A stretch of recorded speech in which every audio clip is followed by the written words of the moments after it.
All right, Judd. Check this thing out, huh? Wow. We're going to go for a quick stroll around Sylvania and welcome you into Corvette Conversations.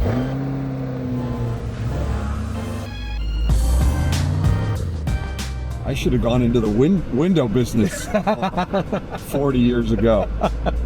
This thing is pretty cool. I wish I could claim it as my own, but they do let me drive it, which is pretty neat of them, and I'll take it for sure. All right, so we're out at Highland Meadows. I know this isn't where the tournament started all those years ago, but it feels like this is the home of it. It has been the home of it for a very long time now. What kind of memories and thoughts do you have every time you pull back into the parking lot here at Highland Meadows? Wow, there's so many memories.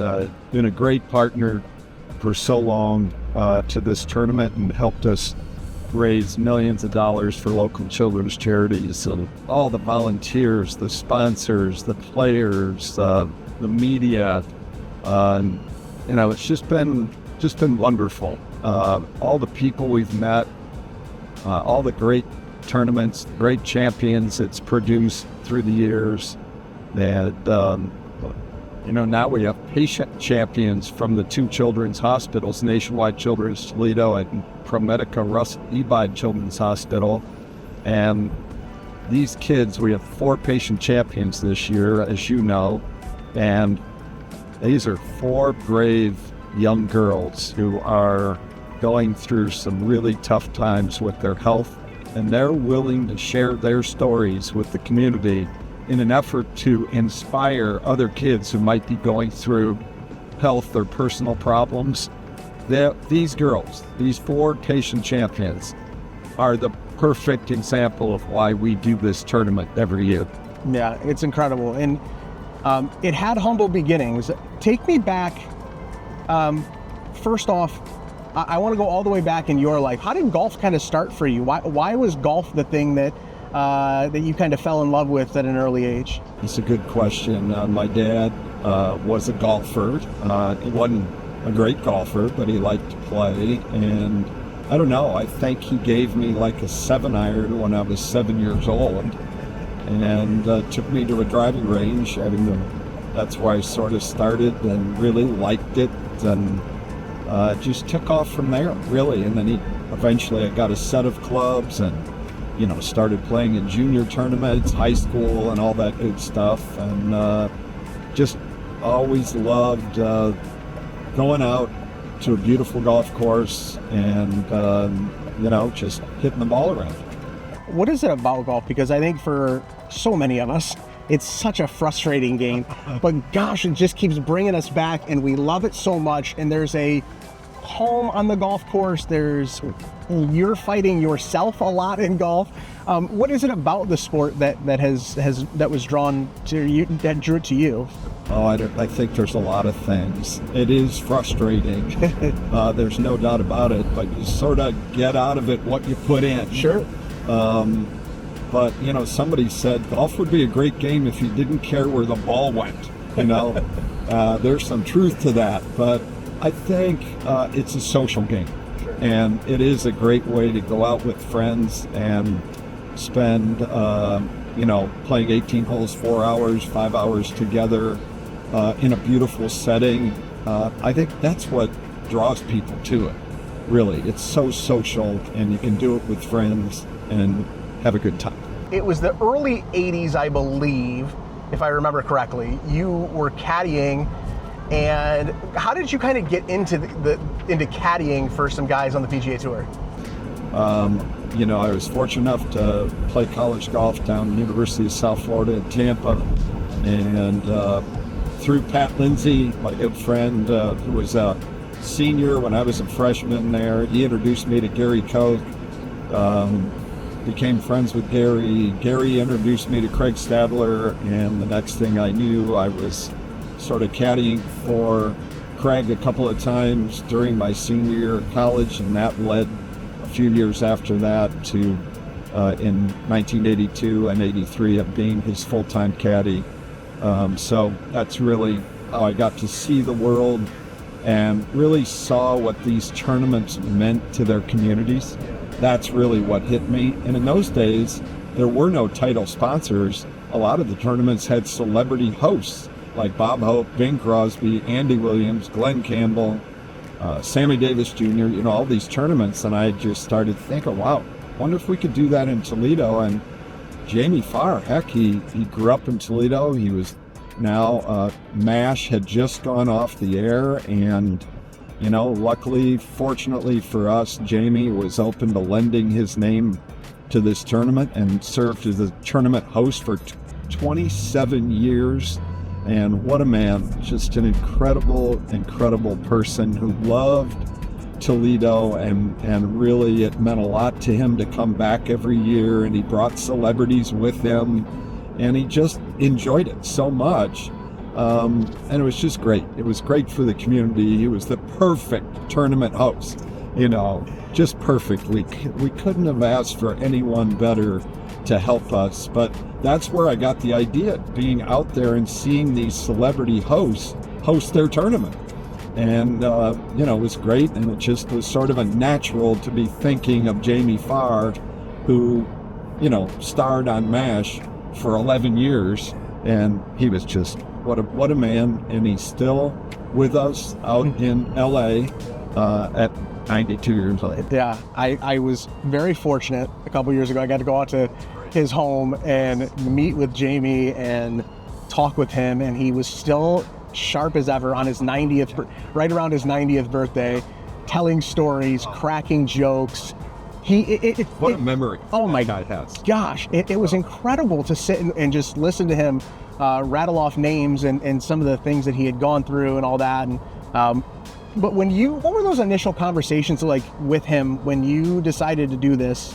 Well, at first I was trying to go through his agent out in LA, and in those days, heck, I was typing letters and mailing them to the agent. But really the best break we had with Jamie was when Mark Stockwell called me, an old friend, and he was in Toledo working for Ernst & Young. He had grown up in Bryan, Ohio, and we had played junior golf against each other. And he called me, said, I heard you're trying to bring an LPGA event to Toledo. Tell me about that. And I said, yeah, trying to do it. We'd like to call it the Jamie Farr Toledo Classic. I've raised about $250,000, but I need an underwriter before the LPGA would sign a contract with us. And he said, well, I'm on the board of the Ronald McDonald House. We're always looking for fundraisers. Let me bring it up to that board. And as fate would have it, one of Jamie's boyhood best friends, Don Michael, was on that board. And Don was a McDonald's owner-operator here in Northwest Ohio, very successful and a wonderful man. And once Mark brought that up to the Ronald McDonald board, Don called Jamie and got it over the goal line for us, for Jamie to be the tournament host. And then the Ronald McDonald House became the charity because the McDonald's owner-operators underwrote the first tournament. We lost $19,000, and they said, you know what, it was so well received by the community, we'll give you another shot. And we made money the second year, like $55,000, and then we formed our own 501c3. And here we are, 42 years later. We've raised almost $15 million for over 200 children's charities. And of that $15 million, Ronald McDonald has, the house here in Northwest Ohio has received over $2 million of that. So, very lucky, just very lucky that Jamie was open to the idea, that Don called Jamie and got it over the goal line, and that the McDonald's owner-operators underwrote those first two tournaments, and all the other sponsors that have been part of this event for that long. So many. And, it's a community event. Simple as that. It does not happen without the financial support from the business community, all the volunteers that volunteer their time, and the great media coverage we get. And it's just been great to spread this money around the community to so many deserving kids' charities. Could you ever have imagined back in the early 80s when you started thinking about this idea of bringing a women's golf tournament that it would ever get to a point where you were raising this much money and you were able to keep it going for this long. Did you ever even like fathom something like that was possible? Absolutely not. Nope, never did. We just took it a year at a time. Yeah. And then, Kroger became our first title sponsor, and that lasted 4 or 5 years. And then Owens Corning became our title sponsor. That lasted 4 or 5 years. Then Marathon Petroleum became our title sponsor. That lasted 9 years. Then Dana became our title sponsor. That lasted 3 years.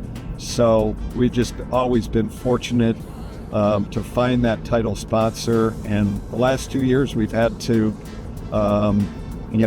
be an Epson Tour event because we did lose that title sponsor. So we're trying to find a new title sponsor to take us back to the LPGA Tour. But if that doesn't happen, the Epson Tour fits our mission. And, again, these are women that are trying to get to the LPGA Tour. Several of the women playing the Epson Tour were on the LPGA and didn't make enough money and were now relegated back to the Epson Tour. So it's a great developmental tour. The Epson Tour is to the LPGA what the Mud Hens are to Major League Baseball, one step away from getting to the top league. So, again, it fits our mission. We're hoping to last year we raised $335,000 for, charity. We're hoping to do the same thing again this year. Yeah, it's incredible that even though the landscape can change and the way that it looks changes, the mission has never deviated. You've always been about helping as many charities as you can, and you've done so much great work. Why was that always, though, at the heart of what you wanted to do? I really think, Jordan, that traveling around the country way back in, 82 and 83 with Craig Stadler, I got to see up close and personal what these tournaments meant to their community. And all of them were about charity. All of them were about giving back to a cause. And, that stuck with me for sure. That made an impact on me that if we could do this in Toledo, wouldn't it be great to raise money for causes? And, since the McDonald's owner-operators underwrote the first 2 tournaments, any money we made was going to go to the Ronald McDonald House, which obviously helps families and kids. And so that's where we got our start. And I don't know, after 5 or 6 years, it was actually Don Michael who said at a board meeting, I think we should start spreading this money around the community because there's so many good causes. And, that was really nice of him to do that because obviously the Ronald McDonald House meant a lot to him. So what we did was we made Ronald McDonald House a permanent charity, and then we started giving to other charities on an annual basis and just started spreading more money around the community. When you look back on it, what do you want your legacy to be? That's a good question. Just that we were able to make a young guy's idea come true thanks to this community. And we were able to, put on some great professional golf tournaments so people could really enjoy the talent of professional women's golf.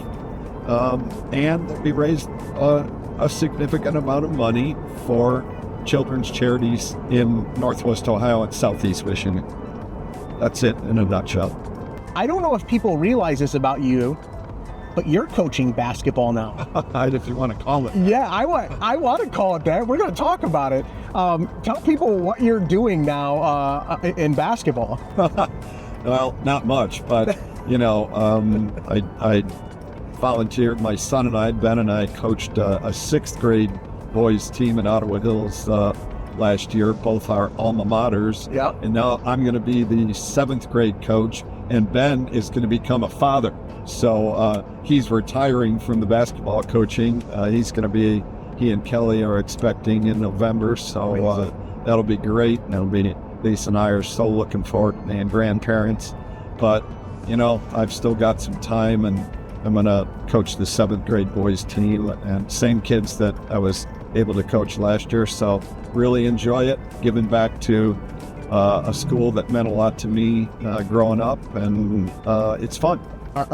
What's your temperament on the sidelines? Are you a Bobby Knight yeller throwing chairs, or are you more kind of calm, stoic? Hopefully calm, but definitely calm, and just trying to cheer on the kids and, teach them a few things along the way about life and maybe a little bit about basketball. But really just want to be a good role model for them, and I'm honored to give back to our school that way. Every time I drive down Erie here, I always think about coming back and like the feeling of coming back to the tournament, and I love it every single year. I still remember the first one that I ever covered, back when like Paula Creamer was shooting 60, and so there have been a bunch of them. That was a great year. Yeah, it was an incredible year. As you drive down Erie coming towards Highland Meadows, are there specific tournaments that kind of jump out at you?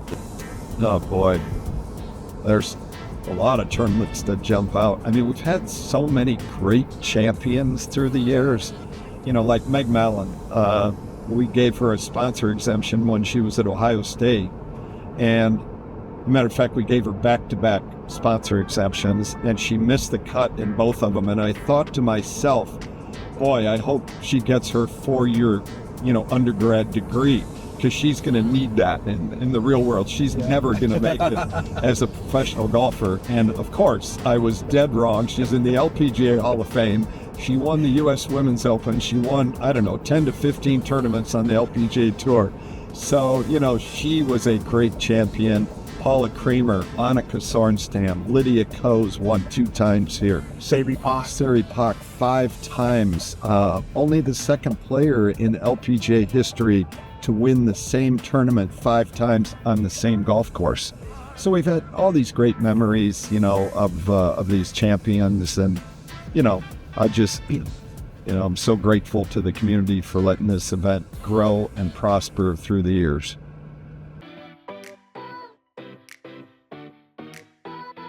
When we talk about memories of this tournament, and you think back, we talked about Paula Creamer shooting 60, and but Sabri Pak shot 61, and what she did is she transformed golf, and it all kind of started here. What kind of memories do you have when you think back about what Sabri Pak was able to do and how that it started here? Well, it started. I did get a call from her agent, Jay Burton at IMG in Cleveland, that I had known for years. And he said, do you have any sponsor exemptions left? And I said, yeah, we have one. And he said, well, we're representing this young player from Seoul, South Korea, and we think she's going to be a star.